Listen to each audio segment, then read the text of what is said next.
Welcome. Or Kelly, do you want to do any kickoff before I You launch into jump my? right in. You jump right in. I All will right. add on. So here's my style. Normally, I'm kind of handsy and I walk around the room a lot. I'm anchored to my chair, so I'm going to try and not talk too fast. And we intentionally have you all unmuted. I don't want a hand raising function per se. I'll just pause, and there's going to be some places where I try and have a little bit of discussion. Others where I feel free. I may ask for you to respond in chat to some questions, but we'll try to keep it as interactive as we can with a pretty large group. I got about 20 content slides to get through, and a little bit of discussion. Then we'll hand it off to Kelly's got a few things she wants to close out this hour, and then the second hour we'll have a great panel discussion. Yep. All right, so I'm going to share my.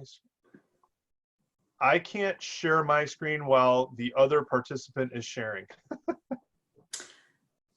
That is Julie, probably me. I apologize. That's okay. She'll give you control. Yes, I will. They're amazing. So while Phil slides. is getting that set up, everybody, thanks for joining us. You know, we do this session every year, as Phil will speak to. And the important part to take away from Phil's guidance, and the reason we have him here is he's both been in your shoes, led organizations with people like you guys. So it's really valuable that he's joining us this afternoon and to impart his wisdom and his advice. Take all you can in, and we also recognize you guys come from professional places. So there are places that you have already done many of these things. So you might find that you can add to the conversation based on your experience, and we invite you to do so. And we recognize that you guys all have a really great set of experience coming into the program. And so we consistently get feedback how great the Carlson interns are and how often we come to the top of the talent pile when they look at the interns that go to a company. And so we just want to keep the ball rolling like that and keep the Carlson brand, if you will, as strong as it is, and know that you guys will be another great batch of interns, albeit a little bit different than the previous interns. You'll even have a better opportunity to shine through your internships this summer. So you're seeing my control panel screen, aren't you? Yep, you got to pick the other one. I'm going to stick with this because I'm not going to spend 3 minutes managing whatever. I think everyone can see the content. They're large slides, so you'll see what's coming up next. So my first joke is this is how to hashtag rock your internship, which is not my title. It's a great title. Kelly didn't like my title. It was something more like, you know, how to maximize the value of your internship. So we're going with something more hip and current. As Kelly said, I really enjoy doing this talk, and I'm far enough away from teaching that folks, you know, I always joke that, great, we have a session with the assistant vice principal. Awesome. In a prior life, I was both a full-time MBA student who had an internship pulled from me late, had to go find a new one, and went into consulting and led our local both intern and full-time hiring efforts. And when I was at 3M, I led our MBA intern and hiring efforts. And when I ran the consulting enterprise, I obviously worked with students for years around this. I would also add, to Kelly's point, it's interesting to hear how our intern partners talk about you and us as students. And I'll share some of that because Joel and I are regularly out there talking to the recruiters as well, you know, beyond just what the GVCC is otherwise doing. So a few thoughts around the differences this summer, right? So there's a stock talk I give, and this is going to be 90% the same as what I would have delivered in any other year, because I think it's largely 90% the same. Doing good work is doing good work. Staying engaged is staying engaged. Leading your projects is leading your project. But obviously the elephant in the room is the amount of virtuality that goes with this. Not all of you have been told you're in a virtual internship, but as Kelly and I were looking at the data that the BD team collects from all of our recruiters, it's pretty clear that already at least 60% of you have been told it's virtual. And also those timelines are shortened up. So it's not just that it's virtual for 8 weeks or virtual for 6 weeks, or in some of your cases, virtual for 2. So as we go through, I'm going to try and keep a face-to-face and a virtual perspective in the comments. But that's something different, obviously, than this year, and we're all learning how to wrestle with that. So here's something to respond to in chat. I guess I would ask you to do. What are your goals for your internship and project, and take that first, and we'll talk about that a little bit, and then we'll talk a little bit about what do you think you're being evaluated on. So maybe throw some comments into the chat, and we'll discuss.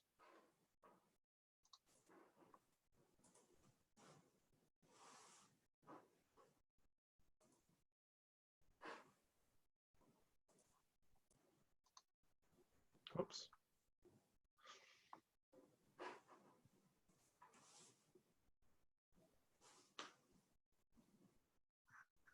And for whatever reason, you're gonna have to throw some of these comments out to me, Kelly, because All right. Okay. So it's not showing in yeah. chat. So Eric's saying goal to get an offer in hand.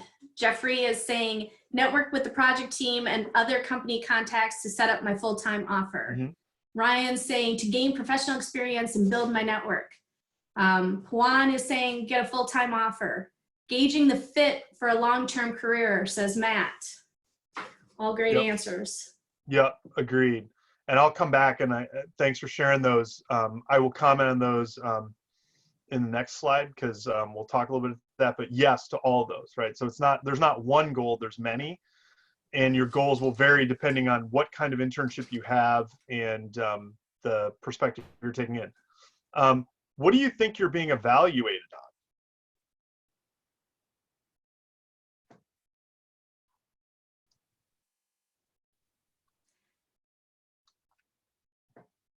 Goals, Lizzie is saying goals are how see how my new skills flourish in an MBA level work environment while be evaluated on professionalism, results, and leadership.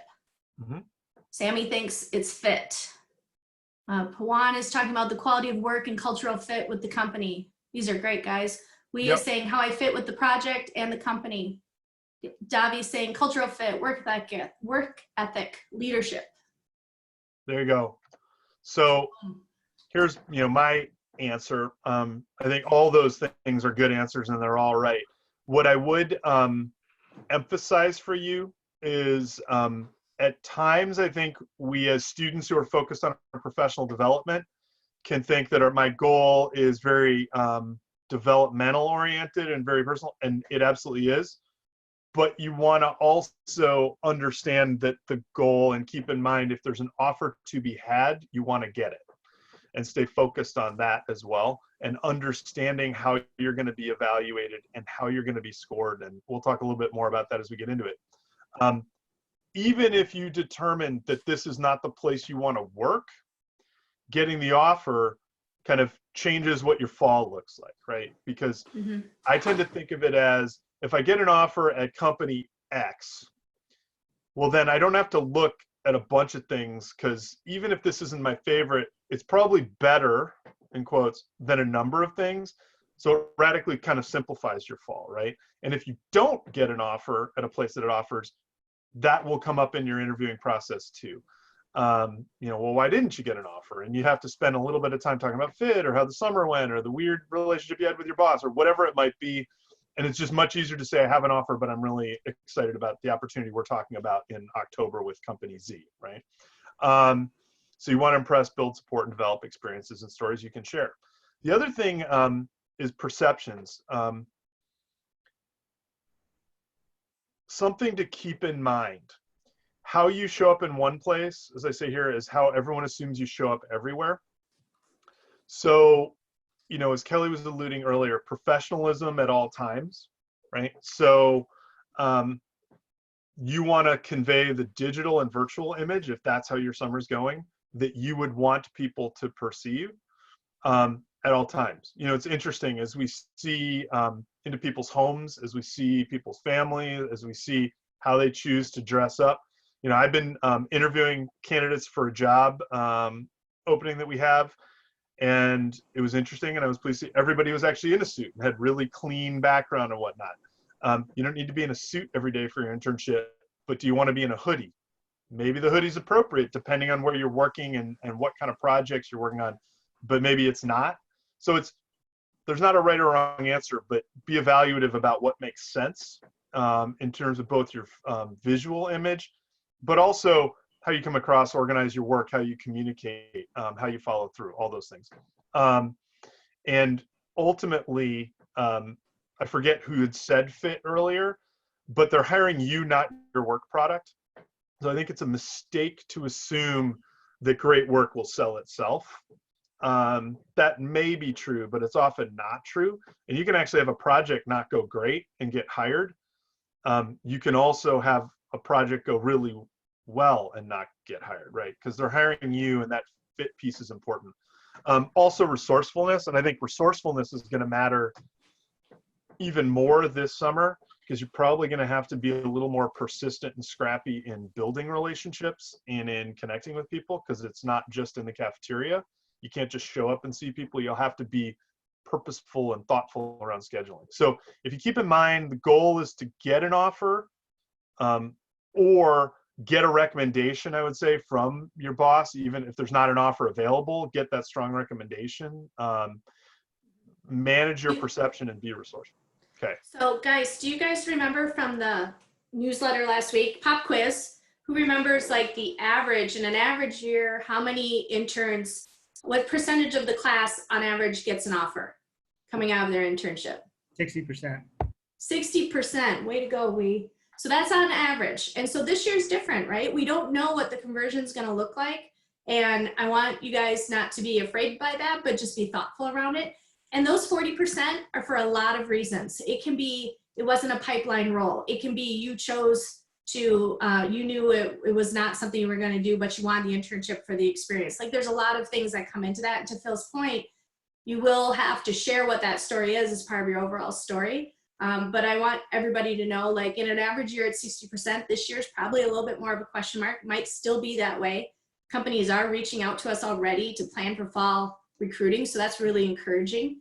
But it's just something to keep in mind so that as you're showing up and you're doing your best work and all the things that we know you guys are good at, that's the average number. And going into fall, how that will impact some of the choices that you make for full-time recruiting / offers. And does everybody see my actual presenting slide now? I'm Yes. so pleased with myself. I figured Well out the done. technology while Kelly talked. So that should be a better user experience, hopefully. And I can see the chat window now. So everyone's a winner. Yay. Totally agree. And you just want to maximize your opportunity. And to the extent that you maximize your opportunity, you also want to be maximizing your learning and your takeaways, right? Because you guys do a consistently great job historically. Like we get great feedback on the internships. You just want to keep that momentum. So a couple things to think about in terms of getting started on the right foot.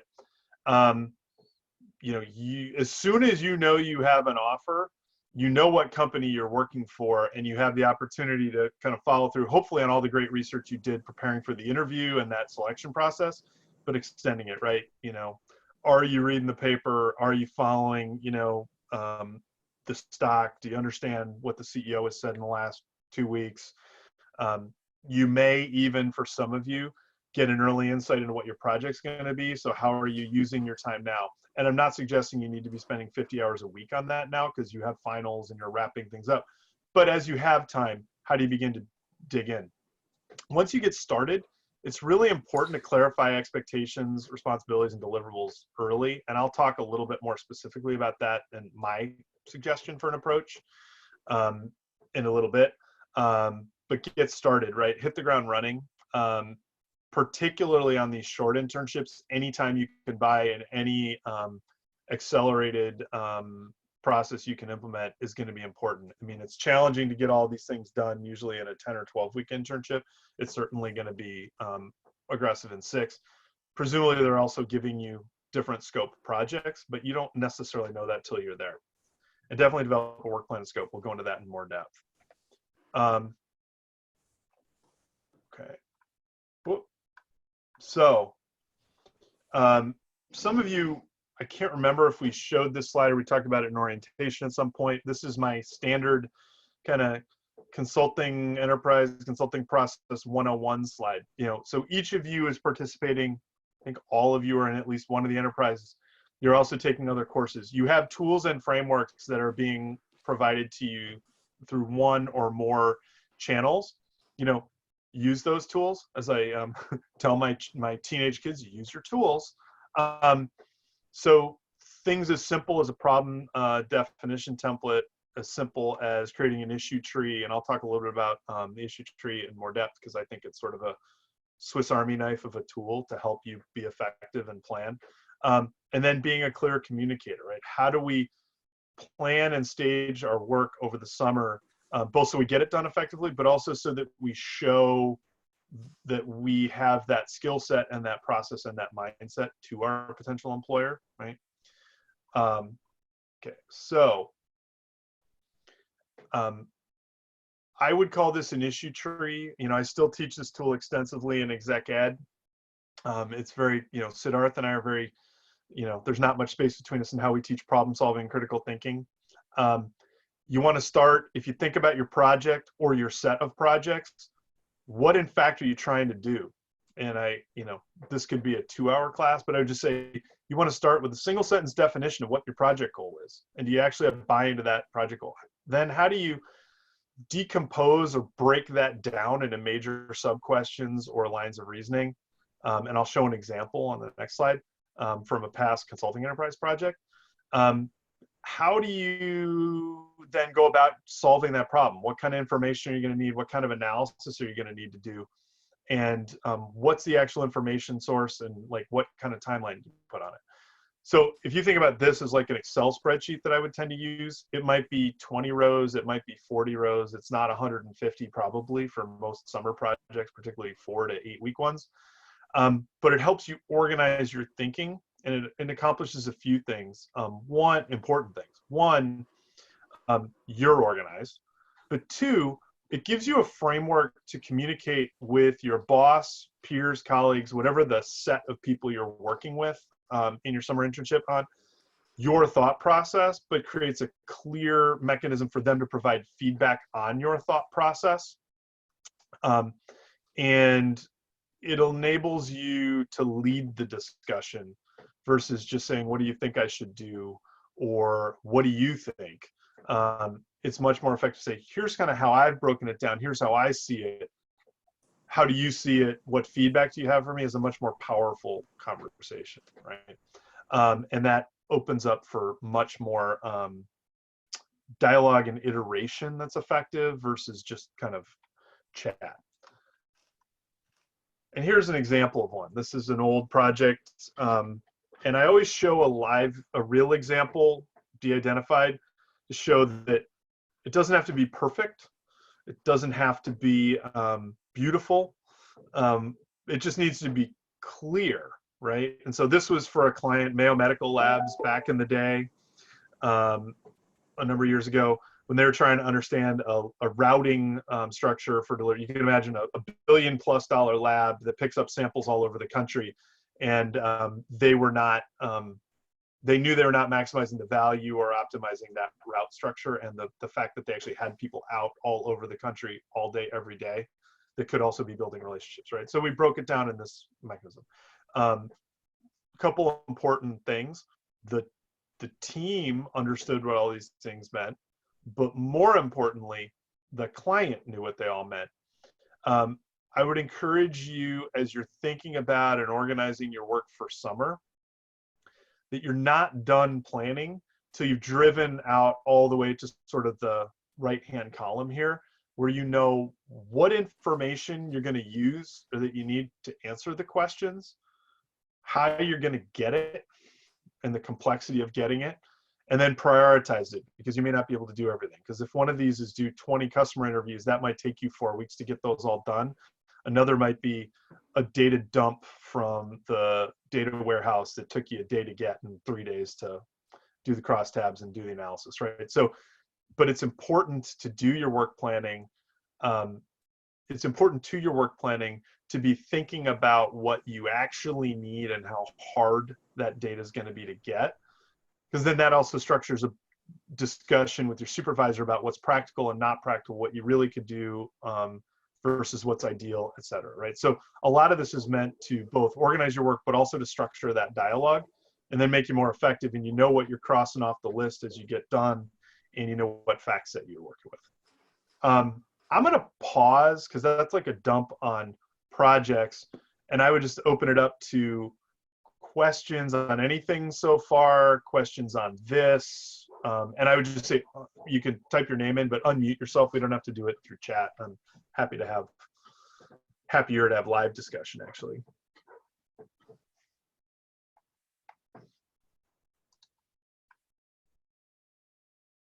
Or I can cold call. I don't know who I'd cold call or why, but any questions? All right, it's crystal clear. So follow your work plan, right? If you take the template in question, and I'm going to go back 2 slides. If you take this template and literally put dates in a 5th column, it looks an awful lot like a work plan. So think of that as the intellectual scaffolding your project, but you need an actual kind of timeline and deliverables. Utilize the kind of tools, as we said, that you've got. The other thing that I think is important in the last point here is take charge, right? I tend to think of an analogy, and I'll try to do the visual images. I started learning, the theme here is like leaning in and controlling or strongly influencing the direction a project takes. When I was, it was about 10 years ago when my kid's oldest was about 6 years old, he started taking ski lessons, and we signed him up for the local Bunny Hill ski team. And I started taking lessons, and I had not skied before. I was about 40. And I kept, my ski instructor, who was amazing, kept saying, you gotta lean forward. And after a couple of years of being told I had to lean forward, really believing I was leaning forward, but being told I wasn't actually leaning forward, he explained what he meant. And what he means is when you're on a hill, it looks like this. If this is, this is me, here's the hill. If you're standing upright on flat ground, you look like this. When you turn on the ski hill, you look like this. It feels like you're leaning forward. You're not leaning forward. This is leaning forward, right? So sometimes it feels like you're pressing the agenda, or it feels, because like I came up with 3 action items. I think you got to take a more proactive stance in your internship because it's your project, not theirs, whoever they is. And you want to be respectfully forceful in driving to results. And we'll talk a little bit about some of the barriers to that can crop up. But it's important that you do it, particularly on these even tighter timelines, because there's going to be dependencies in here and things that you're going to need help on. And the longer you wait, the tougher it's going to be. Okay. With your supervisor, meet right away, which is easy to say because sometimes you might have multiple supervisors. There's a lot of scenarios here, but take these as guiding principles. Make sure you're clear on the project scope and the deliverables. An example I give here, and I use this one when I'm teaching senior executives still. We had an alum of ours, now a board of overseers member, who would come and talk to my consulting enterprise crew back in the day and say, even when you've been through 20 years of the training and you've delivered the training, you can forget the training. And he described, during the financial crisis in 2009, the complete miss they had with a financial services client because they didn't meet with the CEO right away because he was too busy. They were working with the CFO of this big company that you've heard of. And the CFO was providing sort of different direction than what the CEO really meant. And they found out halfway through the project that the CEO had really different kind of intent. And they had to pivot and do basically the whole project in half the project timeline. So it happens even to the best of us. So just make sure that as early as you can, you're really clear on what target you're going for. Hey, Phil. Yep. I think we have a question. Perfect. Will, can you get yourself off of mute? Yeah. Hey, Phil, so I was curious about the, you mentioned a project management template and the need to use like a company's format and adapt to that rather than trying to use our own. Mm-hmm. How is that kind of decision tree document different than, I guess, a project management template that you're talking about? I think so. In the abstract, it may not be. I think it's just understanding the context of where you're going. So in general, what I find, like I teach senior execs at a lot of the area companies, and most of them don't have a dominant, they don't have like a preferred template. At 3M, in SMD, they may have a template. We did when I was there. I assume they still do. General Mills may. So I think it's, if they've got one, then go with that. If they don't, it's actually powerful to then pull one from your own experience out of your hip pocket and use that. And it may even get adopted in certain groups, right? Yeah. So is that answering your question? Yeah, like Will, at Best Buy, they have their version of this, they call it the 5 Ds. So you have to answer to all of the different segments that they do, but essentially it's a decision tree of sorts, or a structured problem solving When I teach this in longer form, I've got a slide that has like 10 or 12 different depictions of what I think are all logically the same thing. They're just different visual ways of capturing the same concepts, right? But it's meant to structure and facilitate. So I think you want to go with what they offer. If they don't have something, then you want to like pull out things from your own experience that are valuable. Go ahead. Okay, thanks. Yeah, and keep chiming in. I can actually see the chat, so if people just want to throw in, I've got a question. I can't see the hand raising so easily, but Kelly's also on, so don't hesitate to interrupt. Know what's expected of you, right? So I think if you talk to second years or you talk to alums, it's sometimes surprising how long you can go thinking you knew what the deliverable was when it wasn't necessarily clear if you didn't make it clear. Like literally when I'd be selling consulting enterprise projects, it's like, so the final deliverable is going to be, a 30 to 40 PowerPoint slide deck that answers these questions with, you want to get to that level of specificity as best you can. You may not have perfect clarity, but you can at least iterate your way to better clarity as you go through. And also understanding what's the context of, say, that presentation. Are you presenting to your boss, or are you presenting to 25 people, right? That's an important thing to understand, so you're not surprised late with the process. And in this context, it may be 25 people in Windows, which then has its own challenges as distinct from in a room. And it really varies a lot based on how structured or formal the internship program you're in is, but also the nature or scope of the project. So you might actually be presenting to a bigger audience at a less traditional internship because they have you doing something fairly strategic that they didn't have an answer to. So just understanding those things up front, and then keep checking, right? As best you can, schedule a weekly or bi-weekly meetings to discuss your progress. My strong advice there is when you come with your deck to discuss. Come with 3, 5, 8 slides of like status, but also I want to talk about these 2 things in the meeting. I've got this new bunch of data, or I've got these customer insights, or I've got this whatever. And I wanted to share some preliminary or soft conclusions and get your feedback, right? That kind of dialogue is much more productive. And then at the end, check in and give them the opportunity to give you feedback on what's going well and what you need to work on. And they may share stuff or they may not, but at least you give them the opportunity. The reason that's important is I would just tell you that generally speaking, the decision on whether to make you an offer is not usually being made in the last 2 days or after you leave. It's being made continuously, and you want to make sure that you haven't worked your way out of an internship in week 4 without having realized it, right? Yeah, Phil, I think that's a really important point too, because you should consider this a long interview.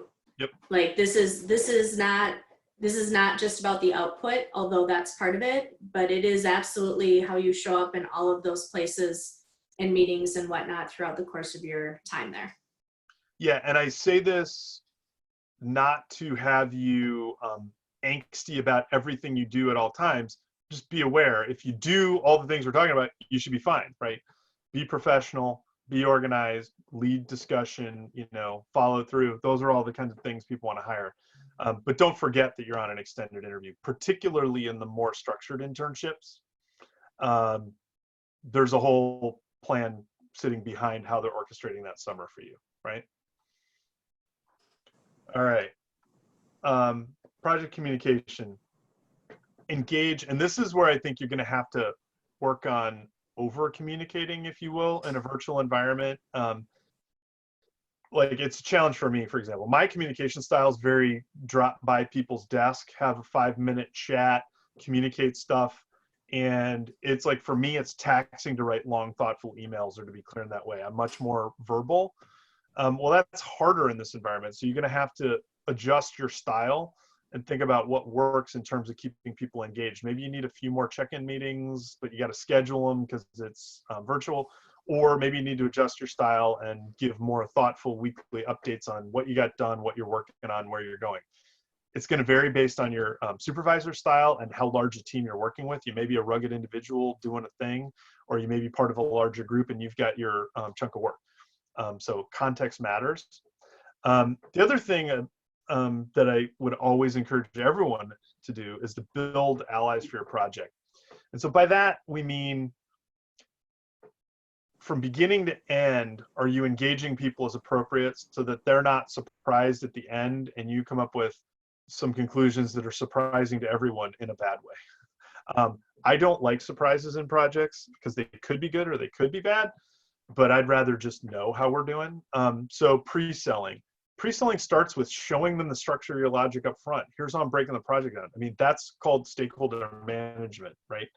If I show you what problem I think I'm trying to solve, I get you buy-in on the structure of that problem, I get your buy-in on my process, and I'm engaging you daily, weekly, monthly in that, then we're bringing you along. The allies depends on how large a group you're talking about, right? And so you will understand as you get in, is it 10 people, is it 20, is it 3, you know, and manage yourself appropriately. Take input. My strong advice to people is to not show, well, I'll break it down. As you think about iterating work on a project, my strong advice to you is to not worry about the perfect. Show people early work product that's thought out. I mean, you want to be client ready. My client ready, you know, it's well thought out, but maybe not perfect, and maybe actually intentionally not done, so people feel comfortable giving feedback. Even here in Minnesota, it's the worst. Because people just, well, that looks done. I don't want to hurt their feelings, right? So sometimes a crude sketch is better than a polished slide early on, because people are like, well, no, that's not how I see it, and I'll draw back, versus you spend all this time on a perfect slide that feels like a done product and you're not really seeking feedback, potentially. So thinking about how to get feedback and understanding the ways in which people want to deliver it. So for example, for me, I would always tell consulting enterprise teams with a client, bring 3 to 5 slides weekly. Don't wait and show me 30 with the week left.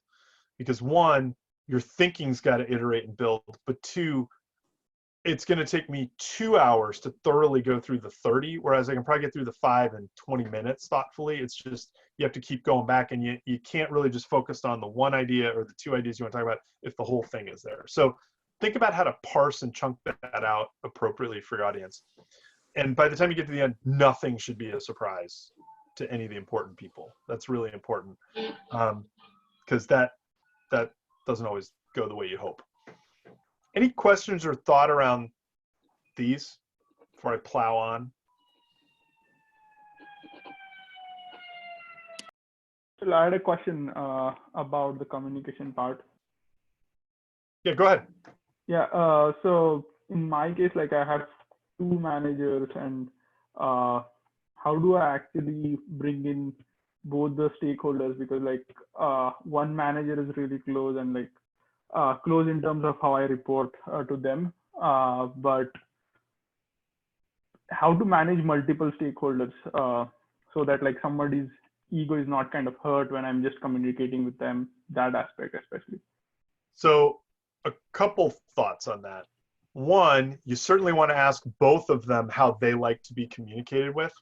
So they may have very different communication styles. One may want to talk for half an hour once a week. One may want, you know, just G-chat me whenever you got a question, right? So there may be different styles there. Second thought is, I would want to understand what their relationship is, and if it's possible to have a meeting with both of them, at least on occasion, so that I know they're aligned and we all hear the same thing. That would be useful. That's not always possible depending on the work structure, and you'll know better than I. But can become problematic if you can't get people on the same page, right? And particularly if they don't agree or see eye to eye. So if you're taking direction from both, I would want to strive to have them together, at least in a meeting at the beginning, in the middle, at the end, if that's the best you can do, but as much as possible. But then individually follow up and build support with them individually in the way that makes the most sense to them. Does that make sense? Yeah, thanks. Okay. Any other questions? Okay. All right. So resources for your project. I would just encourage you to not stay stuck, particularly on a 6 or 8 week timeline. Obviously use your team and peers, but what I would also encourage you to do is you have this built-in network now of classmates, right, who are at other places, who are also doing things, who have a shared experience with you, but are also seeing other things and may have a different thought process or approach. And I am pre-offering for Dave, Toby, Siddharth, Susanna, just reach out to your enterprise directors. They're working all summer. I used to meet with all of my CCE kids during the summer, for coffee or lunch or something. If it was early in the summer, we talk about how to be successful in an internship. It was late in the summer, we talk about their final presentation and kind of the kickoff to fall OCR. But don't hesitate to use the community. Everybody, I think we have a really collaborative community. Everybody wants everyone to be successful. In almost all of the internship situations I'm aware of that we have, particularly through OCR, we have 10 interns to make 3 offers, right? There's offers for all the people who do well enough. So you're not even competing with each other per se. You're competing with like a quality line or bar, not with each other for a limited number of spots. So don't hesitate to collaborate appropriately. How will you be evaluated? You would want to understand this. It will vary by company. You can probably hear my dog barking. I think a delivery truck went by. Scout the dog is going pork, pork, pork. Specific criteria vary from company to company. I'll tell you, like just between E&Y and 3M, when I led those processes, it was actually quite different in important ways.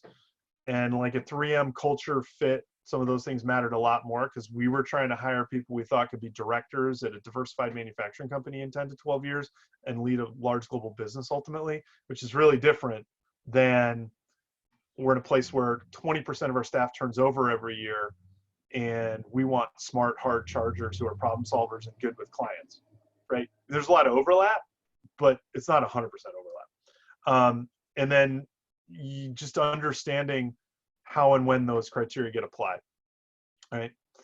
So I won't belabor that. Some common difficult situations that come up, some of you are going to have a manager that's like absent or uninvolved, or they leave the company and you get a new supervisor. There's a lot of kind of things that can go wrong on that front. You've got to think about then where do you find support, right? Without my new favorite term I learned from my daughter is underbussing, like you go under the bus. You do not want to underbus your absent supervisor because they may still be deciding whether to hire you or not. But you need to find the support you need. So, being persistent to get what you need. But then finding other places and not being afraid to sort of network. And that may be a challenge this summer virtually, but that's where you got to be scrappy, right? And it's not always easy. Poor fit with a company or function, right? What you're doing may not be what you wanted, but it was what you could get. Or alternately, you may have thought it was, and you realize in week 3 it totally isn't, right? It's like you walk in the door and after 2 weeks you're like, what I know now is this is not what I want to do. My strong encouragement to you is that doesn't matter. You're there for the summer. Do your best work. Engage appropriately and get whatever offer experience you can get. I swear this is a true story. I had an undergrad in the CCE who was super talented. She came to me at the end of the summer and couldn't believe she didn't get her offer at company X. Doesn't matter what the company is. And she was one of a number of interns, and they all knew there was only one offer at the end of the summer. And she was very clear that she saw that position as kind of beneath her, and it wasn't really what she wanted to do. and couldn't believe at the end of the summer that she didn't get the offer and someone less talented got the offer. And I just told her, and we're still friends, and she's fantastic, and she went on a great success. But it was a learning of like, I probably over communicated some things that I maybe ought not have over communicated in terms of my lack of interest in a full-time offer. I basically told them not to make me a full-time offer, and they heard me, so they didn't.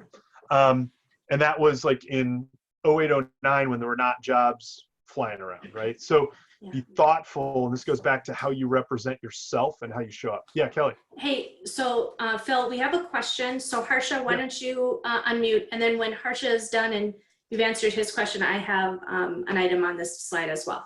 Perfect. So Harsha, you go first, friend. Thanks, Kelly. Can you hear me? Yep. Yeah. We at Ecolab have already received the list of projects and the scope for each of the projects. Yep. But that the timeline has changed from, say, a 10-week project to an 8-week. Do you expect that companies will realign what the scope is, or will they still remain with what the scope was at 10 weeks too? Yes. I think it's going to depend on. And then how do you, if you're losing 2 weeks on time, how do you manage that? And I'm going to give an unsatisfying answer. You be scrappy. I mean, you got to decide. Again, I think if you go back and think about having your well-defined issue tree and, you know, your own kind of scope and approach, it helps you say, okay, I'm still going to do interviews, but I'm going to do 5 interviews instead of 10. And I'm just going to have to live with that. Or this last 2, 3, 4 things that I really wanted to get to are just not the most important. You know, they're not high leverage knowledge. Like, I think I can live without that. So it gets down to your kind of hard-headed prioritization in the scope, right? So maybe you'll get a tweak in scope, but 2 weeks less time, they're probably not going to radically change it. So it's thinking about how you be sort of super efficient. So for example, you know, one of the things I would always tell students, I still tell them when I'm working on this now with you know, more mature leaders, the issue tree or scope document is not intended to be a 2-week exercise. It should not take you 20 hours of time. It should take a really good 2, 3, 4, then get feedback, then iterate, then start working, right? It's the perfect is the enemy of the good. And so I think the fact that you already have a sense of what the project is a sign, I mean, gives you a head start. So you can even start, you could walk in on day 1 with at least a skeleton of an approach. So I think it's, you know, clear organization and then kind of ruthless prioritization. But maybe you can also negotiate a little bit less scope. That's fine. So I'm not saying don't try to do that. But the reality is, I think if you were telling me it was 12 weeks reduced to 6, surely they'd be shifting. But 10 to 8, figure it out. Is my guess. Right. So that's helpful. Thank you. Yep. So I wanna add an angle to this in terms of if you think you're having such a hard time with an absent manager or a poor fit with the company, your resources here at the office, at the GBCC, at Phil, with the ED, your enterprise director, they're all there to talk through those situations with you. And I say this because it actually happened. It is important that you're approaching it with your most professional self and not just giving up, not just thinking it's, you know, not just thinking it's an unfixable problem. Yep. So we have had interns in the past, and I'm not making this up, that just chose not to come in and just left and just said, I'm out. Obviously not good for that individual, obviously not good for the school's brand, certainly not something we want you guys to live through. So if you find yourself in a really sticky situation, please know that get to us quickly. We'll help you in any way we can. We'll navigate whatever we need to navigate, and we're here to be your advocates and to be your support because we don't want you guys to suffer, and we certainly don't want anybody to feel like they're in a bad situation that's unfixable. So if you're getting a hint of something beyond the normal difficult uninvolved manager or the normal, I don't think this is going to be where I take a job at the end of the summer, and you think you're in a real bad spot, get to us quickly and we'll help you through that navigate that situation.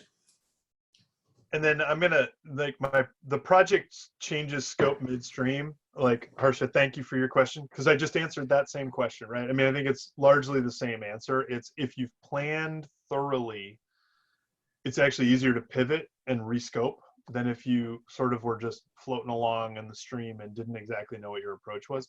I want to take a minute on assignments that don't give you the experiences you desire. And I say this, I wish we were in the room and you would appreciate that I'm being kind of snarky and could read my body language. But my answer to this is like, so what? It's 6 weeks, it's 8 weeks, it's 10 weeks. And a couple more serious comments. One, you guys are still early enough in your career that you don't necessarily know what you don't know. So you can take something away from almost any quick project and it's not forever. Two, this project may not exactly reflect what you'd be doing long term. So you still want to, everything we've talked about in terms of professionalism and whatnot, I mean, you don't always get to pick what you do, and it's not always your favorite thing. I think part of professionalism is, you know, taking the bit in your teeth and getting the thing done. And it doesn't always have to be the sexiest thing. I'll tell you, just in my own experience, for me, the kind of defining project for me in my consulting career was taking on kind of the crap project that was seen as a real dog that no one wanted to do and turning it into a, you know, bouquet of roses. And I got promoted twice in 2 years and my pay went way up and I was a 5, you know, but had I just taken the easier project or the thing everybody wanted, it, you know, it would have been not the same result for me. So sometimes doing a really good job on the hard thing, even if it's not exactly what you want, shines through and people get it, particularly if you do it with, you know, positivity. It doesn't mean you have to be turning cartwheels and fake excitement for something you're not excited about. I'm not talking about being inauthentic, but I just think being super professional is really important. And you don't know, because you might get an offer and get to do something totally what you want to do with that company. Okay, I'm gonna plow ahead. I was worried about not having enough to say, which is rarely my problem. So we got a few more slides. Common pitfalls, slow out of the gate. We've talked about it. Don't be slow out of the gate. Don't kind of shoulder shrug and say, well, they didn't make my meeting, you know, I lost a week. I mean, a week out of 8, you can't get time back. You can make more money. You can't make more time. You know, Harsh was just saying he's got an 8-week project. If you miss a week, what's that, 15%? You just blew 15% of your timeline. So, you know, do a quick start. The reason I had people on a starter's block and on a track for getting out of the gate was for exactly that reason. Not showing enough initiative. We've already talked about kind of leaning in and pressing forward, pressing the agenda. The extended ski analogy for those of you who ski or I guess don't ski, if you're leaning forward on your skis, you have control over where you go. If you're leaning back, you just go wherever the hill takes you, right? So you don't really have control of your skis and where you go, and you don't have flexibility. Afraid to speak up and share perspective. Don't be afraid to speak up and share your perspective. They're looking to hire you as a current and future leader. They're looking to pay you MBA salaries to do significant things, to be comfortable in front of senior executives, to run a business, to lead a brand, to drive a project, whatever it might be. So, you know, share what you have to share. And then we've talked about expectations and deliverables. Just be clear up front about what's expected. All right, so we're done. You made it. You know, I learned this early. I inherited a sales team in one of my jobs at 3M when I was running a car care business, and I'd never had a sales team before. And one of the things that my sales leader taught me when he was taking me out, and so he likes to say we had screen time, like car screen or driving around to clients. One of the things he would always communicate is how many orders are lost because people forget to ask for the order. It's like, I had this great meeting. I had everything in front of them and they didn't buy. It's like, well, did you actually put the sheet in front of them and ask them to sign? No. So in that spirit, don't forget to be clear about how much you enjoyed the experience and would love to have a career or a future or an offer at company X, Y, or Z. You know, make sure, just like you would with any project, make sure to close out strong. You know, send, you know, many years ago, it would have been a CD-ROM. Now it's, you know, maybe just an email or a Dropbox file, or it's a fob, whatever it is. Make sure everyone who needs to have copies of your stuff has it.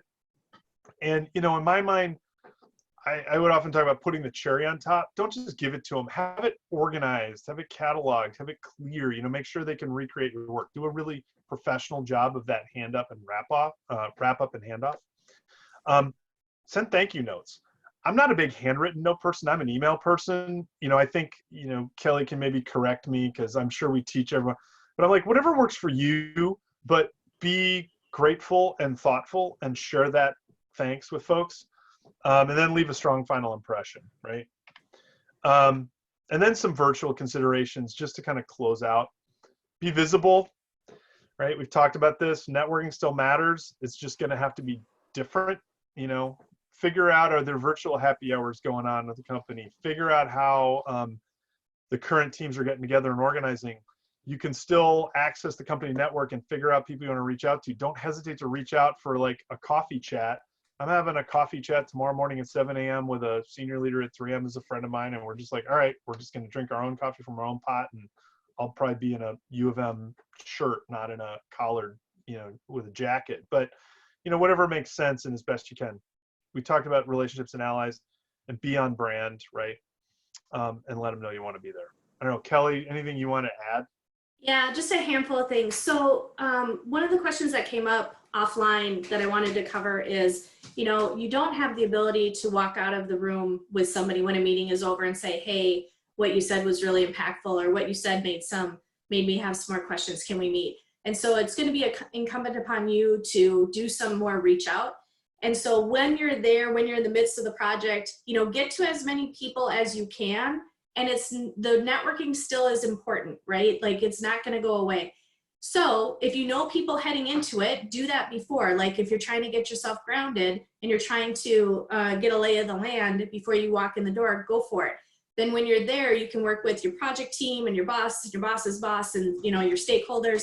And then when you're done, you can do a bunch of follow-up. Thank you so much. Had a great time. Like you don't have to cram it all into that 6 or 8 weeks while you're doing your project. And in this year, this time, and everything being virtual, you have some advantage. Oh, can you go back for me, Phil, before you flip over? I'm using it. Thanks. So keep in mind you've got the whole summer to do it as you're thinking about it. And then meanwhile, your networking outside of your internship becomes important, right? Staying in touch with the people that helped you, checking in and letting them know what you did over the summer, how that project's going, because you might need to still talk to them come fall recruiting, or you might want to start re-engaging that relationship. So if you manage not only where you're at, but also around you, that's a really good use of your networking time as well. And then for the be on brand and using your video, I wanna just 2 seconds, like every culture is gonna have a different approach. And because we're working at home, and as Phil said, you know, we all see our houses and all that stuff, because you don't have the luxury of being in person, I would start with being on video so that they can get your name and your face and your voice and all the things that they can see about you. And if you find that you're in an organization that doesn't use video and that's not the culture, then make sure the picture that you're using is as big as possible so they can actually see you and actually start to like attach the person to the voice that's coming over the line. So I think that, you know, trying to make up for the fact that you don't get to be live and in person is going to be part of the thing to be thinking about. And then Phil, if you would forward it for me too. Awesome, thank you. Oh, hit it again. There you go. I have it on animation. So if you look at this first section here, the companies, you know, we've been talking to recruiters for the last few weeks. They're putting a lot of time and energy into real intentional setup for you to be successful and to have a good experience with them. And so this blue text is an actual paraphrased quote, you know, paraphrase from an HR leader. So it's not only that they're putting all this time and energy for you to do it well, or, you know, to do well, but for what they hope they see from you.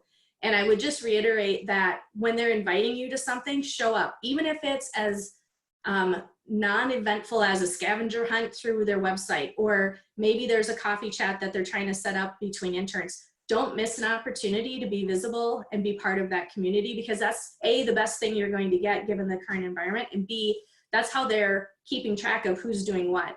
And so the recruiters are really tapped into who's going to what, so just show up wherever you can and as often as you can. And as we talked about, it's going to be difficult to predict what the internship conversion looks like. So what I want for you guys, and what I know is a question out there, is what do you do with that other time? So you should be thinking right now around what you want your narrative to be on the back end of summer.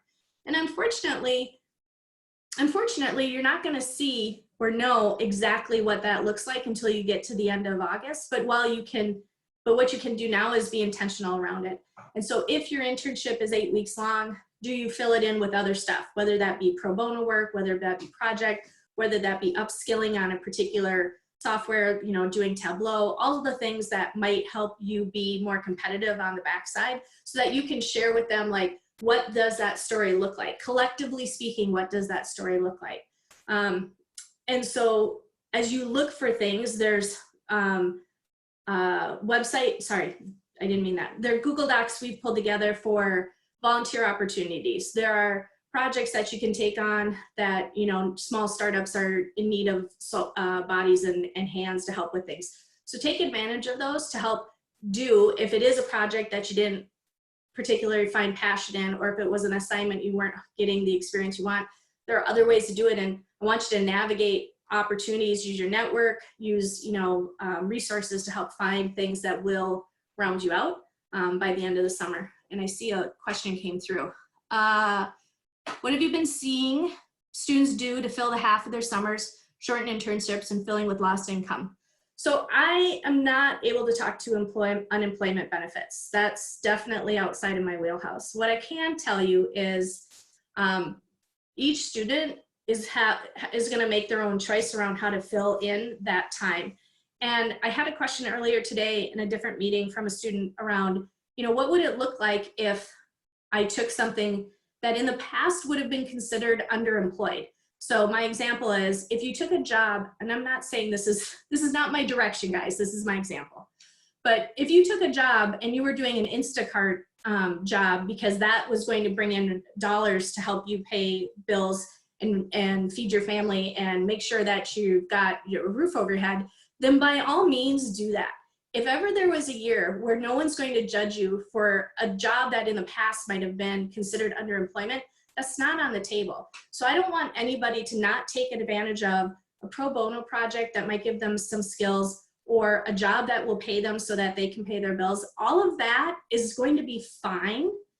You just work with the coach, you just come into the office, and we just build out what that story then looks like on the back half of summer. And you might even say, well, I'm going to volunteer for 3 weeks. And then I actually helped with, you know, delivering meals to sheltered at home elderly, or I was doing work with the hospital and the volunteers and dropping off food, or who knows? There's a gazillion things that are out there right now. So in the do side of things, do whatever makes sense for you, and we'll help you build that story along the way. You know, we can help you craft that. From a financial standpoint, I don't want anybody to be afraid to take a job that might not be your typical MBA summer job just because they're afraid it's going to look bad, because it's not. Yeah, and I think also when you're communicating in the fall, your story is what you share, right? Yeah. So and part of it's your choose hustle. how to present yourself.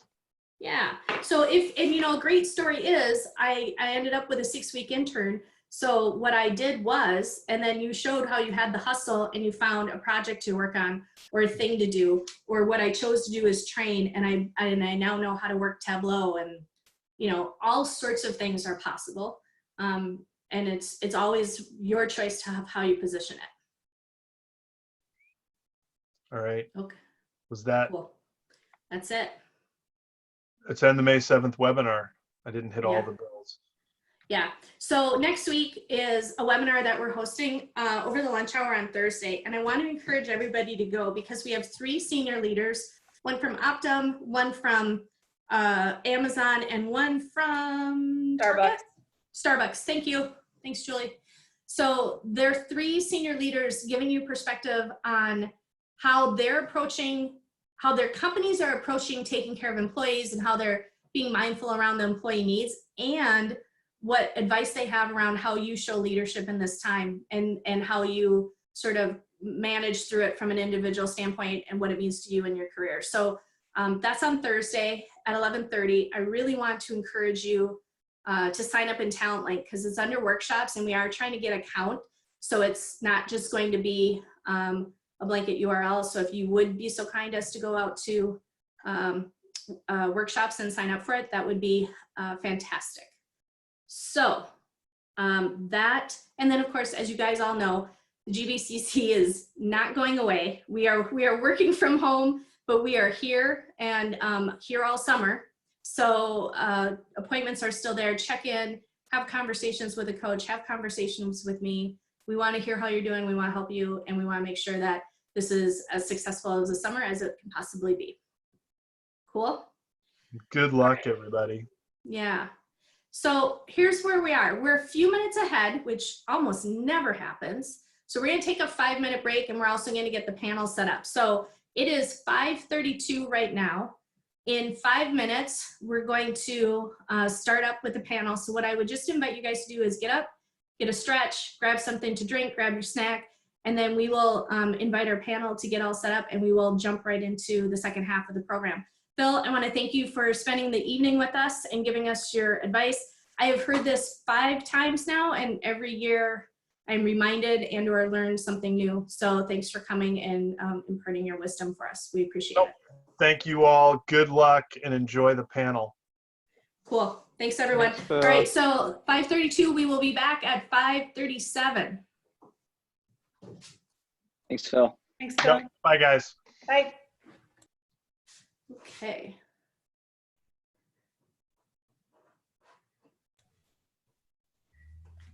So Julie, as we get to the next thing, I better pull my slides up since Phil is gone.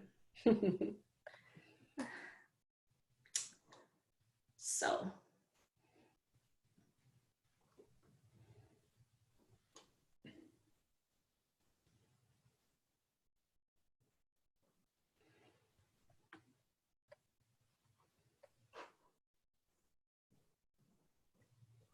This is when we need some music playing. Yeah, you should put some music on, Jules. We can't share it at the same time. Well, that's fine. I won't share. You go ahead and put music on. I'll just be ready. All right.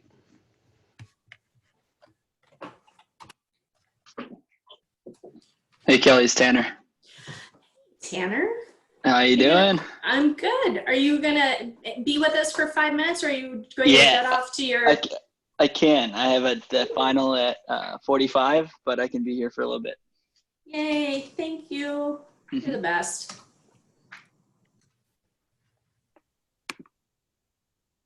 How's it going?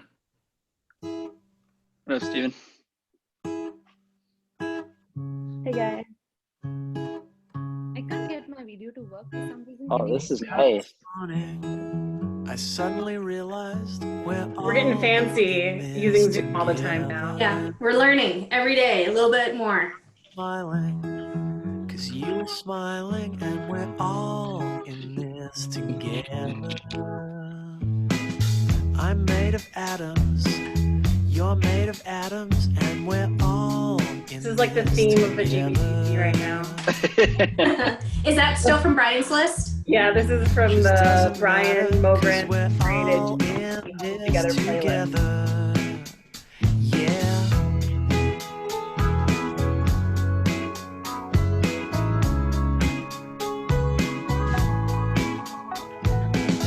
I saw you walking in the city.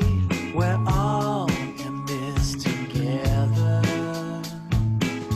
The city's changing, 'cause we are changing, and we're all in this together. Every 12 seconds, someone remembers that we're all in this together. In the kitchen of your rent control apartment, we're all in this together. Come on, baby, I don't mean to rush you. I only wanted to reach out and touch you. I've got to start to open my heart. Do you have everybody on, Kelly? Sorry? Do you have everybody on? I think so. I think I see Kanika's Jumping ship, but we are all I see your name, but I don't see your face. I don't know. My camera's on. I can't get it to work for some Ask reason. a scientist. I'm gonna promote you to panelist, and that should work then. Together. And on the subway, Let me try. feel like strangers, but we're all in this together. Yeah, I love you and you love her and she loves him, but we are all in this together. You know, baby, there's never been protection in all the history of human connection. Come on, darling, it's alright to show me you don't ever need to Hey. once you start. Okay. All right, I'll be right there. I'm grabbing something off my printer. All right.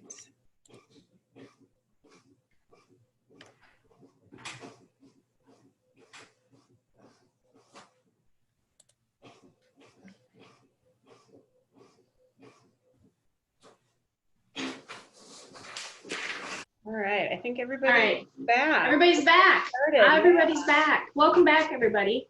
I am pulling up my PowerPoint presentation here, and I will share my screen for just a moment. Let's see here. Whoop. Sharing my screen. Now I'm going to do what Phil did.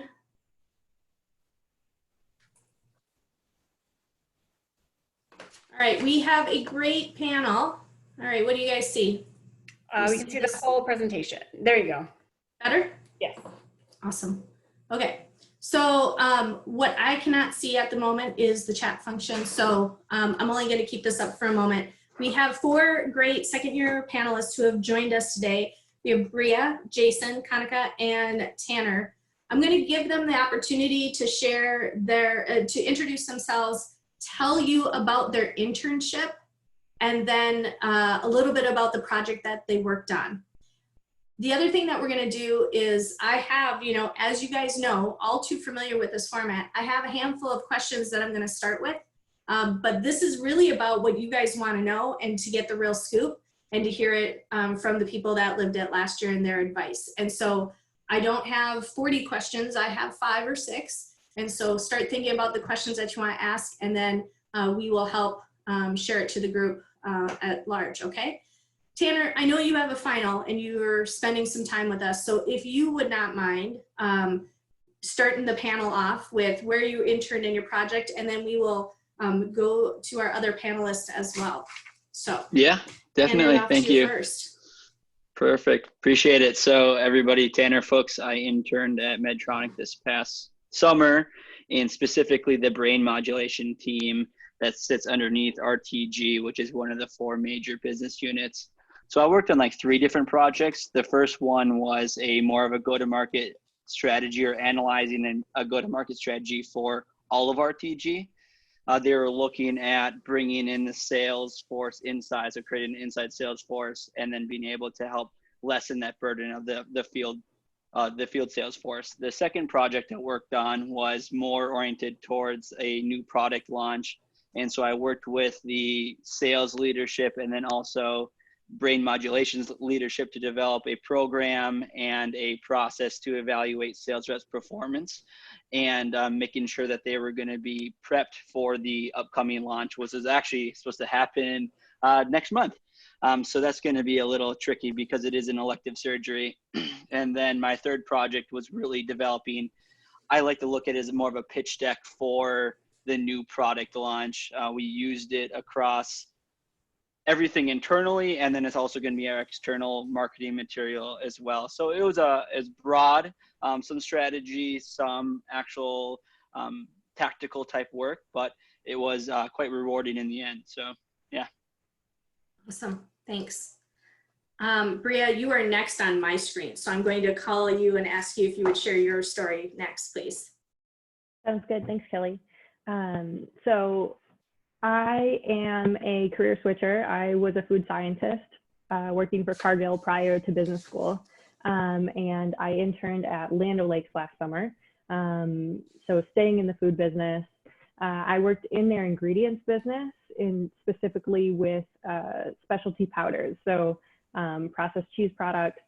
And my project was around exploring new uses for those cheese powders. So it was a market entry project looking at feasibility, the size of the market, the financials of the market, and then creating a market entry plan. I finished a little bit early just because of the way my recommendation went. And so I started helping with a negotiation that they had coming up with a big customer. And so helping identify what their BATNA was, which was kind of an interesting twist on the project. And I just found out I knew I was going back, but I just found out that I'm going to be in the Purina business in their cattle department, cattle feed. Cool. Thanks, Bria. Jason, would you be so kind as to share your experience? Sure, happy to share, and it's good to be here. It's sort of a bummer we can't see you all in person, but I feel it, so it's all good. Jason Stevens here. I was also a career switcher. I was working with Target Corporation as a call center operations manager, so worked really a lot in people management. Was working with Target.com, specifically supporting that business. And so I was working this past summer for General Mills, specifically associate brand manager, and was working on a seasonal growth strategy. And so I was working in the snacks division, and specifically the fruit snacks division. So that's some beloved brands that are like Gushers, Fruit by the Foot, Fruit Roll Up, pretty much most of the things that I wasn't allowed to have as a child. Now I was able to enjoy as much of those as I wanted. So that was definitely a very fun area of General Mills to work in. And you're probably all thinking, is this really fruit snacks or is this really candy? Well, General Mills has thought of that as well. So that's part of the reason that we're sort of starting to think of it from a seasonal perspective. How can fruit snacks really play more like candy? If you think about what other brands are doing in that space, really coming up with different formats or different fun ways to engage, not only with Halloween, but also when you think about Valentine's Day, Easter, and holiday. So really, this was a totally new thing for General Mills. They don't play a ton in the seasonal space. It is something they're working to get into. So specifically with fruit snacks, it involved a lot of close partnership with consumer insights, supply chain, because they actually have to make it, and then sales. And part of what was really fun is I got an opportunity. They flew me down to Bentonville, which of course is near the Walmart corporate office, and had an opportunity to actually meet a seasonal buyer. So it was a very challenging internship for me. I can go into that later on, but ultimately it was successful. It went well. I enjoyed it. I learned a lot. And really a lot of what the deliverable was is sort of prioritizing which seasons should General Mills play for seasonal, who is the consumer, so who's going to eat the food, who are the right customers. So really it's focusing on Walmart and Target. And then also what would sort of those product lineups be as we look at fiscal year 2021 and beyond. Cool. Thanks a lot, Jason. And not last but not least, Kanika. Bye, Tanner. Thanks for popping in. I know it was a short visit. Yeah, thank you. Thank you. Oh, wait, you're on mute. Wait, unmute. Sorry. There you go. Yeah. That's okay. Yeah, so Kanika Virmani here. I interned with Adobe in the role of product marketing. So I was on the services team on the B2B side of business for Adobe. So I know we all are familiar with the Creative Cloud business and PDFs, but this is something that was very new to me. I specifically worked on the go-to-market strategy for a service offering called Digital Acceleration, which wasn't doing too well in the market. How I landed the project, I can get into that later. So also I finished a bit early like Priya and some extra time on hand. So I used that time to work with the product team to make the changes to the product that I had suggested. So that was really interesting as well, since I wanted to get into product, and this was a great experience to learn what it's like to actually get into the implementation side of it. Awesome. Awesome, thank you. Okay, so guys, you all come from great organizations and had some fun projects. As you were heading into your internship, my first question for you is what was the prep that you did? Like what was your going into it mentality? What was the thing that you were, or the approach you had planned to take? Bria, do you want to get us started? Yeah, I can start. I feel like I relied heavily on my brand's experience, partially because I felt like it was what I remembered the most at that point. And so I started by kind of creating an outline of what my 10 weeks were going to look like and what I wanted to accomplish, and including time for setbacks and key goals within that timeline. So when I was going to have deliverables by, or when I was going to have conversations with certain, or check-ins with certain people. And I mean, that's part of that's my personality, is to be very, is to have that written concrete plan to help me function. So it worked well for me. Awesome, awesome. Jason, what was your going into it approach? Yeah, and I would echo a lot of the things that Bria just said. I think for me, some of the additional things I did, since General Mills has a lot of Carlson alumni, I really made it a point to reach out to a lot of them and to establish that early, just in a really casual way, and just let them know that I'm coming down. If there's any suggestions, would love to grab coffee, something like that. So for you all, that would, maybe be a Zoom call, or it's a happy hour, kind of any way you can build some rapport early on, get comfortable. Also met with the manager, and I wanted to make sure that I established a really good personal connection with him and really kind of establish that trust, so that going into the internship that he felt comfortable giving me feedback, because I thought that was just such a crucial part of my internship experience. Kind of from a product perspective, I did a lot of store walks. So if you're going into something CPG, that's not just your typical grocery stores. Also be thinking, of course, about club. So whether that's going to a Sam's Club or a Costco, whether you're thinking from the Walmart and Target, of course, or even going into a dollar discount store or convenience store, I think it's worth checking it out and really try to get familiar with that product.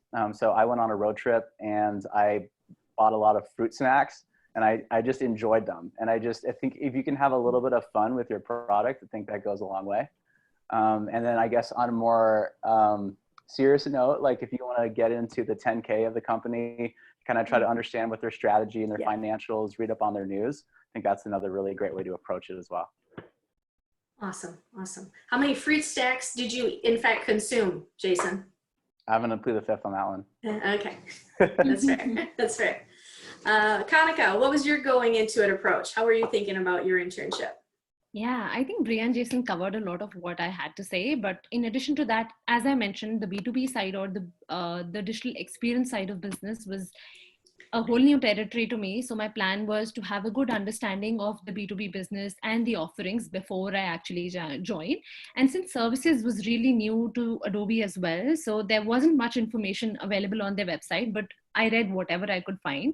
So basically I went in with an understanding of what I could read up about them. I also emailed my manager as to what I could do and what could I be prepared with. And she just said, you should just relax and we will use that 12 weeks of time to make you work. So that's what I did. I just read whatever I could and relaxed.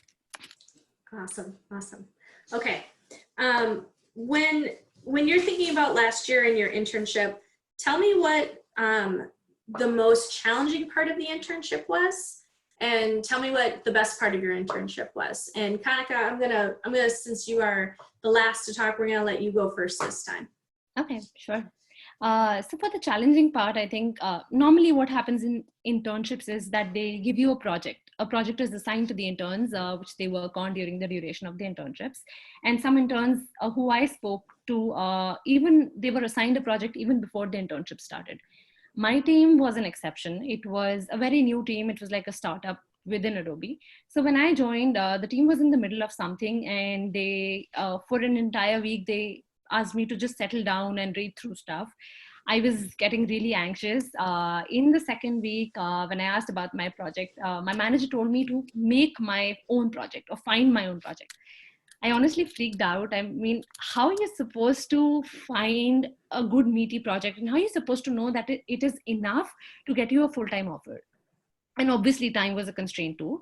So I started speaking to a lot of different people within the team, outside of my team, in my BU, with my alums. And as I did, I found my perfect project, something that was struggling in the market, finding out why it was struggling and finding ways to fix it.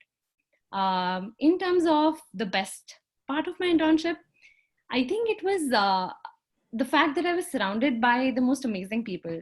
Everyone that I met on the team was so helpful and so inspiring. So for my project, I was supposed to be talking to a lot of different people, including salespeople, consulting people, customer success managers, all on different teams in different parts of the world, in EMEA, in APAC, Japan, and North America, of course. So initially, when I discussed my approach with my manager that I want to do some primary research and speak to people, she told me to include her on the emails if people don't reply. And honestly, I got a reply from each and every person that I reached out to. And everyone was so warm and welcoming. They shared great insights with me, which I was able to take back to my project. That's awesome. And I just want to go back to your challenges for just 2 seconds and say to the class, it isn't, while there are some very defined projects that many of you will be assigned, there will likely be some very undefined parts and a lot of ambiguity that you run across. And so great story to tell around how you just sort of push through and find those opportunities and use all those great skills that you've gained to craft your project and to make some recommendations. So that's super cool. Bria, what was the best part and the most challenging part of your internship? Yeah, so I'll start with I'll start with the most challenging part. I think around week 3, maybe 4, I reached a point where I felt like I had no idea what I was doing. I was in way over my head. I didn't know the next step, and I was a little panicky. And so the way I got through that was similar to the way that I think you handle most of these challenges, is you talk to people. So I talked to everybody under the sun, told them about my project, asked them what their thoughts were, how their function feel about certain changes and things like that. So just kind of to get my mind going again on, okay, what's next here? And so I was able to work through that and feel a little bit less like I didn't have any idea what I was doing. I think the other big challenge was that I was really shy and didn't reach out to my network as early as I should have. And so I reached a point about halfway through the summer where I realized I didn't have solid relationships with very many people. And so I kind of pushed myself into hyperdrive at that point and started coffee chats and things like that, just to broaden my network. And I'm really grateful that I did that, because I feel like I have a genuine relationship with a lot more people across the business, some of whom that I will be working with in my full-time role now. And then the best part of my summer, I was giving my presentation, and not just the day, but the week or 2 leading up to it. I think I gave it 10, 15 times to members of my cross-functional team, to Carlson alumni, to people who I'd met throughout the summer that may have some stake in what I had learned. And it was really fun, because at that point I was just really excited and happy to tell them about what I had learned. And I think they could see that, and they were excited too. So it was a really positive end to the summer. Oh, that's fantastic. Jason, what about you? Yeah, so I'll switch it up and I'll start with the positive and I'll end with the challenges. I think the best part for me was just feeling all of the growth that I made in Excel and in PowerPoint. I know that in our brands projects, we do get a lot of exposure to that, but it's in a group setting. And it's usually with problems that are a little bit more defined. And what was really challenging about my internship is that this was a really kind of a brand new thing for General Mills getting into seasonal. So they hadn't really done it consistently. We're working with a lot of different SKUs over a lot of different periods, working with a tool that was unfamiliar to me, such as Nielsen with the scanner data. So I think it was just seeing the progress that I made in the really short amount of time that I had was just encouraging. And I just think now when I think about challenging problems, I always go back to that internship and I think, okay, what did I do? And how can I kind of learn from that experience? In terms of, I guess, an additional thing that was challenging, this is kind of more on a personal note, but so it's the 4th week of my internship, and at General Mills, that's when you do your midpoint, and essentially you're evaluated on that right there and then. You can correct it by the end of your weeks, but really the first, like the midpoint, it's money. So you got to make sure that goes really well, kind of makes or breaks your experience. Well, I finished my internship, or I finished that midpoint. I went out to dinner with a friend of mine, and I got a really bad call from my mom. And I hope this isn't too personal to share, but my stepdad actually died in a plane crash that day. And it was just like, it was a huge gut punch to me. And you know, what I ended up doing is I took 2 weeks off in the middle of my internship, and went back home and dealt with all the grief, flew back to Arizona, went through the funeral process. So I share that for kind of 2 reasons, not just to share that it's a sad story, but really to share that I think in a lot of ways what you guys are going through is going to be a little bit like what I did. And I say that because I had a 10-week internship that effectively turned into an 8-week internship. And of those 8 weeks, the first 3 weeks were really the most crucial. So really dig in those first 3 weeks. And the second thing is that it's okay to realize that what we're going through right now is traumatic. And you can't compare like what I'm going through with what you're going through. They're all different scenarios. But when you have loss of a family member or a loss of just a way of life, like that's a lot for you guys to process. So I would say, don't beat yourself up. Really rely upon friends and family in this time. Like make time to exercise, like do things. Because in a lot of ways, you're dealing with going through trauma and you are dealing with a truncated time frame. So it's possible. I made it through. I think you guys can too. Excellent, excellent. Thanks for sharing that, Jason. That was really kind of you, and we appreciate it. Kanika, I'm wondering if I can put you on the spot for a moment and ask the international perspective of you. So obviously you worked before you came to MBA. You had your corporate experience prior to this, and I'm wondering, are there any things, words of wisdom that you might share with students who might be approaching their internship as well, where they've come from a different place and they're about to go into the domestic workplace, and some advice or learnings you had through that experience, if any? Oh, you're on mute again. Wait. So sorry. Yeah, That's so okay. before I came to Carlson, I worked with a tech company with a startup-like culture. I actually feared that things would be so different in the US, but since I interned with a tech company here as well with a very similar culture, I didn't really feel the difference between the two companies or between the cultures of the two companies. So I think it's more industry dependent than country dependent. So it was honestly extremely similar for me. So which was a blessing, of course. Excellent, excellent. Okay.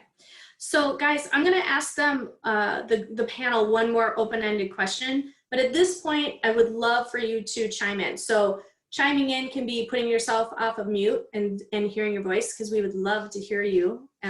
But if you prefer, you can also put it in the chat and we'll navigate the chat function. So open it to all of the panel, open it to a single person, and we will get your questions answered. And we will go for as long as it is valuable to you. So this isn't me trying to keep you here till 6:30, but we want to use the wisdom of this group to help you feel like you're ready for the summer. So with that in mind, I'm just curious, what did you guys have, as you look back, what would be the one thing you wish you would have done differently? Or what would be the one thing that you're like, I'm so glad I did this one thing? So whether it's like the thing that sticks out in your head that helped you the most, or if it was the thing that sticks out in your head as what I wish I would have made a different choice. So, and you guys feel free to jump in, whoever has it first. I don't want to put anyone on the spot. If you have something, jump in. I think my answer answers both of those questions, is one and the same. So as I previously stated, I waited a little bit longer to start networking. And I think that was probably the best part of my summer the most that I got out of the summer was because of the people I talked to and what I learned from them and the ongoing relationship that I have with them. And so I again regret not doing that sooner and utilizing that resource to the extent that I could have. And Bria, so can I ask a follow-up on that? I'm sorry, when you were saying that you were a little bit shy, so were you just busy with your project and weren't making the time for it, or were you somewhat avoiding it? And if you were somewhat avoiding it, how did you sort of push yourself over that initial moment? Yeah, probably on the avoiding side. I'm not quite sure I don't remember exactly what the kind of pivotal point was. Maybe just a good conversation with somebody and realizing that the Carlson alum are humans, or even the non-Carlson alum. I think Land O'Lakes has a really good buddy program, and I assume some of your companies will too. And so that's a great way to start meeting other people as well. So yeah. Awesome, thank you. Kanika, Jason, what would be the one thing that sticks out for you? So I think what I do differently is enjoy the internship experience and not stress too much. I was so focused on getting that full-time offer out of my internship that I didn't really go to all those events that they used to have for the interns.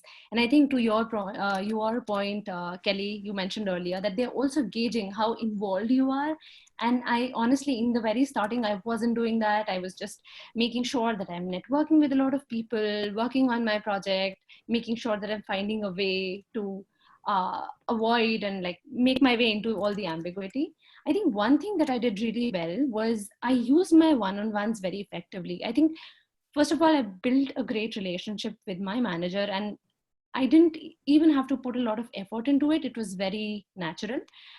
So in my one-on-ones, I went and prepared. I made sure that I'm clarifying the expectations. I took notes. I asked for feedback every single time. And I think that really helped me in finally making the end project, which is what they really want. Because sometimes in the middle of the project, you know what the expectation is, but you kind of deviate. So every week I used to have that one-on-one, and I used to ask of her, I used to get all the feedback and make sure that I'm adding value to the team and to the company. Excellent. Jason, how about you? I think for me, I tend to have like perfectionistic tendencies. So if there's something I'm thinking about, I don't like to put it down and then show it to someone, because I feel like if it's an early draft, it's not going to be good. And so something that I really had to fight and improve on is, you know what, Jason, you got to put it down, iterate, share that with people early and often. Feel okay asking people for some time. I think that was another thing. I felt bad taking time from people that were in their full-time positions. Here I come in and it's this big project for me, but they still have all the work they normally have. So I think I felt guilty reaching out to people or getting time. What you got to realize is that no one is going to really advocate for you. So you need to do that. So that's something that I definitely got over. And then I think the other thing is sometimes I really played it right down to the wire. I mean, I'm saying, when I hear Bria saying that, you know, she is practicing with several people. I mean, I straight up finished my PowerPoint deck 10 minutes before I was in the room with our business unit director and all the managers, and I was with my direct supervisor, practicing it very quickly. And so I've learned that I maybe have an affinity toward that sort of stressful scenario, and I can kind of pull it off and I can wing it. And that's probably because I have a background where I played a lot of music, so I'm used to kind of faking it, if you will, and you learn the key and then you can pretty much improvise. But that doesn't work well for you, and that could have very easily like sunk my project. So learn from what I did wrong, and be proactive and finish with time, and don't let that deadline be the thing that motivates you to scramble to the finish. Awesome. And I want to pile on to what Jason said around showing his or finding a bit of guilt around asking for time. I have not met somebody, now, you know, everybody's busy and everybody has their set of stuff, but I have not ever met somebody who didn't enjoy taking time for a student and offering their advice and their opinion on the work. Like, everybody likes to give their opinion. So I would just say to you is that they are more than willing to offer help to a student and help you through this time. In addition to the fact that you might need them as a buy-in and as a stakeholder, as a partner, but they are actually flattered and excited to have that time with you and be part of your development. So it's a really good one. Okay, guys, these are your time for questions. So I am going to ask whether you guys want to come off of the mic and just yell, that's cool. If you want to put your hand up, Julie's scanning the attendee list, but what are your questions? What haven't we covered? What do you want to still know? Yeah, I can start. Connect. Oh, come on. Yeah. Oh, yeah. So first of all, I want to thank Bria, Kanika, and Jason for really sharing your experiences and perspectives with us. We really appreciate it. And my question is, like, while you guys have all had an in-person internship last summer, in some aspects, you are all kind of facing the same situations and the same challenges that we're facing in our upcoming internships. And I was just curious to know, like, what kind of strategies do you have as you enter in your full-time offers? What kind of strategies do you have to kind of impress and engage with your future teams in like the virtual world?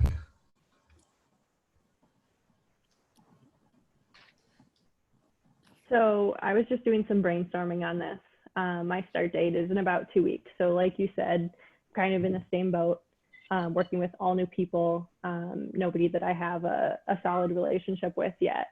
And so some things that I thought about was really taking the time to share personal stuff. So letting them get to know me as a human as well as the marketer that I am. And so ways that I thought about doing that is in one-on-ones, making sure that when somebody asks, hey, how are you? That I respond with, oh, I just got done making pancakes, or like something that is a little bit better than I'm great.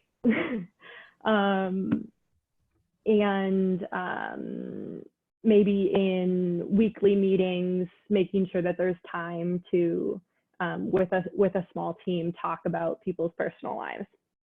So that's one part of it, is letting them get to know you personally.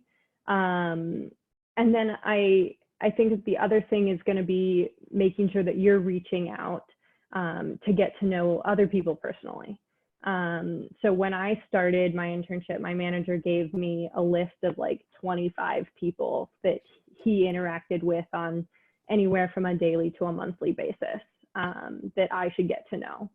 And so I worked through that list and had kind of coffee chats with them. So I think that that's going to be even more important in this virtual environment.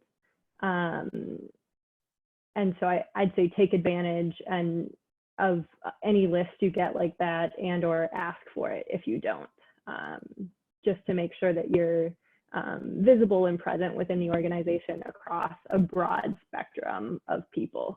I know we were also formally evaluated from a group of people in our cross-functional team as well.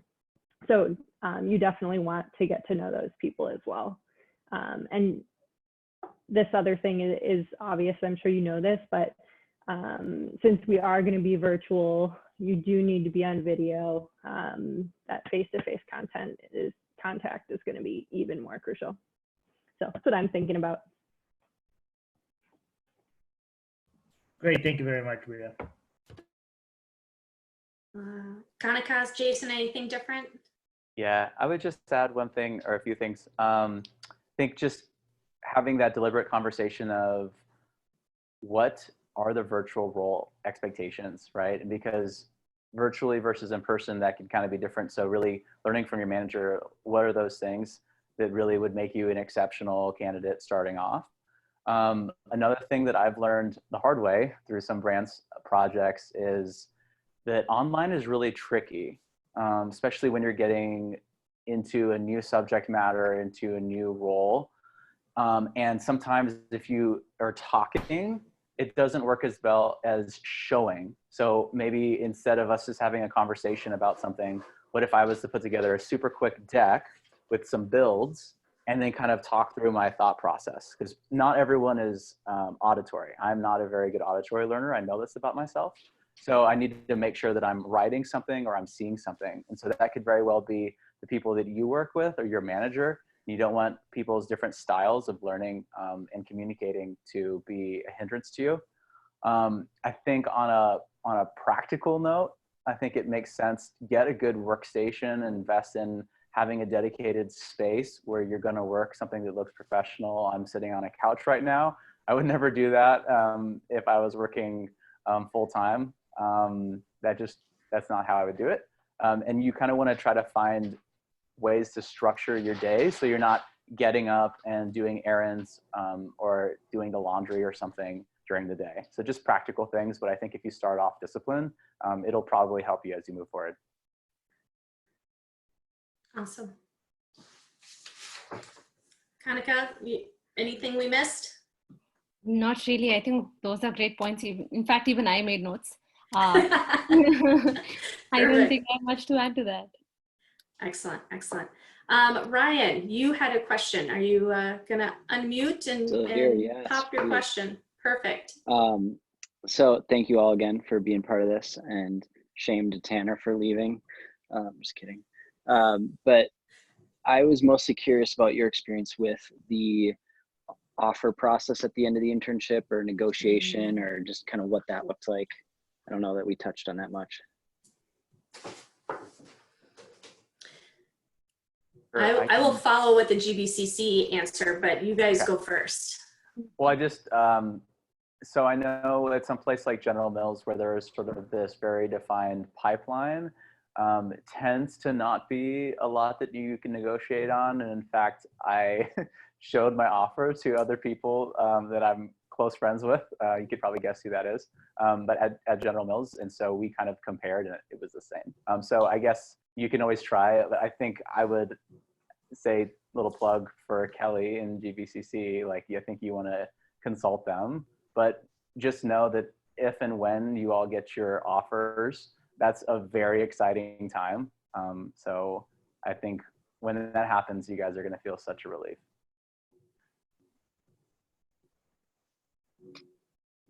Okay, Kanika, Maria, I want to give you guys a chance to answer if you would like to chime in, but I will also chime out, go ahead. Yeah, similar to Jason, for Adobe, you don't really get to negotiate much. But I did negotiate on my relocation bonus that they were giving me and the joining date as well. So at most times, I think the base pay or the joining bonus, those things might be fixed, but there are certain other elements that you could negotiate on if they are very hell-bent on that the base pay remains the same for all interns. So yeah. Yeah, I got my offer maybe 2 weeks after my end date, so before school started back up again, I believe, and had a month and a half, maybe 6 weeks but it was an exploding offer where if I responded within a month, if I responded within a month, I got the full bonus. If I responded, I think I actually had 2 months. If I took the full 2 months, I got a smaller signing bonus. And my offer was negotiable. So let me give you guys some color commentary, backstory, if you will, and know that I haven't picked the date yet, but we'll do a webinar in August when it gets close to when most offers are made. And you'll have a chance to hear like how negotiation happens, when can you negotiate, when can you not negotiate, what are the things that you say to help negotiate. And so that will be waiting for you on the other side of summer. The short answer is, you know, the pros and cons of being in the big companies and the Fortune 500 companies is those generally are really wonderful offers and they're generally fairly fixed. And I say generally because there's always worth having conversations, and I will always encourage you to advocate for self. But if you think about it, what they're trying to do is if they're bringing in a dozen interns, it is not a good it's not good for equity if they're bringing you in at different numbers. And so they do their best to try and have as standard offers as possible when there's multiple interns involved. When you're going for an internship where you might be the only intern, or maybe there's only 2 of you, then, you know, you can have a different type of conversation because they're not necessarily worried about the entire class coming in or the entire cohort being at the same level. All of this stuff, though, that we're talking about is very much something that the GBCC is here to help you do. So the first thing that you do when you get an offer is you go, oh my gosh, this is so exciting. Thank you for the offer. And then the very next thing you do is you call the GBCC and you go, hey, I got an offer. Can I talk to a coach? And then we go from there. And so the offers will generally come anywhere from right before you leave your internship to up to 30 days, sometimes even longer after the internship is over. Every company has their own timeline. But we'll work with you, and you know, we're with you on through that whole process to help you navigate and how you can get the best opportunity for you, for sure. Let's see if there are any more questions. There's one in the chat function about if someone doesn't have a conventional internship and they're applying for full-time companies during OCR, large companies in the fall, are signing bonuses still common, or are they just for pipeline intern to full-time? Thank you for that question. Most of the offers, not most, let me say that better. Full-time offers in the fall recruiting cycle still have signing bonuses attached to them. That is not just because you were their intern. They might look different. They might, you know, they might have different relocation. But I will say the vast majority of the companies, again, are still trying to have equity in their pay. Like that's a big deal in pay right now. So more often than not, it is the similar offer as the interns. Thank you for that question. I don't know where that came from, but great. Other questions? Lizzie. Yeah, I'm curious if each of you could maybe talk a little bit about what your daily work stream looked like. We've kind of gotten the overview of what the general project trajectory was from Phil, but I guess I don't foresee myself making, you know, an issue tree for 10 whole weeks, which is probably for the best. But I guess I'm just curious, was it like, you know, lots and lots of data, lots of talking to people, it sounds like. Maybe you could share a couple of typical or atypical days. I can start there. So I definitely spent the first couple weeks in meetings shadowing people and talking to the people on that list from my manager. After that, I was definitely in a data collection phase. But I would say overall,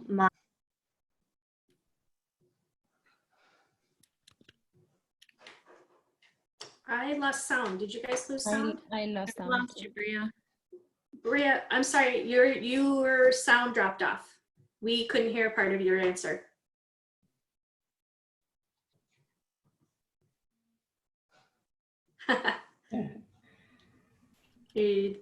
Better? Nope. Nope. Do Jason or Kanika have thoughts on? Yeah. Well, you work on your technology. We'll come back, Miss Bria. Kanika, I think you were gonna add to that story too. Yeah. So like I said, my first week was just going through the stuff and settling down. The second week and almost half of the third week was trying to understand what my project is supposed to be. Once I figured out once I identified the problem and figured out that's what my project is going to be, I first identified what my methodology is going to be. I kept my manager in constant. She knew what I was doing, and I kept verifying things with her. So once I identified the methodology, I realized that I would be talking to a lot of different people. So since it was about why that service offering wasn't working, and in the whole process of delivering it to customers, there were so many touch points. So I decided on talking to each of those people. So a lot of my internship was doing that primary research, doing the video calls, and then it was also about identifying what were my focus areas, who my target customer was, what are the different challenges. Based on all the interviews that I had and all the chats that I had, based on all the insights, I bucketed them into different challenges, and that would be about fifth or sixth week, I started bucketing, and I think, yeah, once I identified my challenges, that is when I started working on my recommendation. So typical days in the initial few days would involve getting on a lot of calls, doing the interviews, and the rest half was more of to get insights out of the data that I had collected so far. Awesome. And I would add, Bria, do we have you? mine, Oh, go ahead, Kevin, or Jason, sorry. Yeah, it's all good. I would say for brand management, I was definitely surprised how much time we're spending in Excel and pulling data. I mean, I should have known, but I mean, you spend a ton of time pulling things in Nielsen, creating charts, organizing data. And I think that's even more so because you're in an internship. So because I'm not in the day-to-day operations, I'm not in those meetings with the cross-functional partners where we're just doing quarterly or monthly or weekly meetings. I actually was working sort of in a silo, even though I was a part of the snacks team, working on my own work stream. So just something to keep in mind, that if you get in a situation where you're like, oh, I remember I think it was week 6, and I talked to my buddy at General Mills, and that's someone safe that I can complain to, if you will. And I said, is this what it's gonna be like? Am I just gonna be in a room by myself staring at Excel the rest of my life? Like, I don't know if I could do this. And her answer was, okay, well, number one, this is brand management. So yes, you'll be spending a ton of time in Excel. But number two, keep in mind, you're working on a special project right now. So if you were in a brand management role, you would be having to lead a lot of these meetings that you're just not seeing right now. So I think that's just something to keep in mind for the internship. Probably 65% of the time is sort of one-on-one, working in the quantitative focused and building out decks. Maybe 20% is actually working with cross-functional partners. And then the other 15%, if I'm doing the math correctly, is doing internship related activities, talking with people, kind of de-stressing yourself, if I'm being honest. Perfect. Bria, do we have you back? Is your sound back on? Can you hear me? We can hear you. We can hear you. The last thing we heard was around data, I think, is where we last heard your voice. Okay. So I apologize if I repeat myself here, but what I was going to say is that overall my time was very unstructured, or at least nobody else provided structure for me. And so I started structuring my days and my time around when I worked best, knowing that I needed that from 2 to 3 o'clock in the afternoon, I wasn't going to be very functional, or things like that. And I tried to make sure that I was meeting with people on a fairly regular basis to provide some structure. And I think that meeting shadowing was a great way to learn new things about the organization, as well as it's a time where you're not necessarily focused on your own project, And so it's a great way to relax your brain and also maybe be a little bit more innovative and thoughtful because you're not focusing solely on yourself and the things that you need to do. That's awesome. Thank you. Thank you. That's all really helpful. Are there Thanks, any that's other all. questions that we have? I'm Is that not our seeing final any. question? Okay. I think so. Guys, if you had, as we sign off, I want to just thank you for your time and giving your perspective on the internship. I know that the first years always appreciate kind of taking some of the mystery away. So thanks so much. For those of you still with us, you guys make an appointment with the coach. I would really encourage you to check in at least once with the GBCC about midway through your internship and have a conversation about where you're going and how things are playing out. And then again, towards the end of the summer, we'll have more conversation around offers, and that's always a real fun time of the year. So with that, thank you. Good luck, and finish out the last couple weeks strong, and good luck on all the great projects and work that you're going to do this summer. Have a great night, everyone. Bye. Bye. Thank you very much. Thanks so much.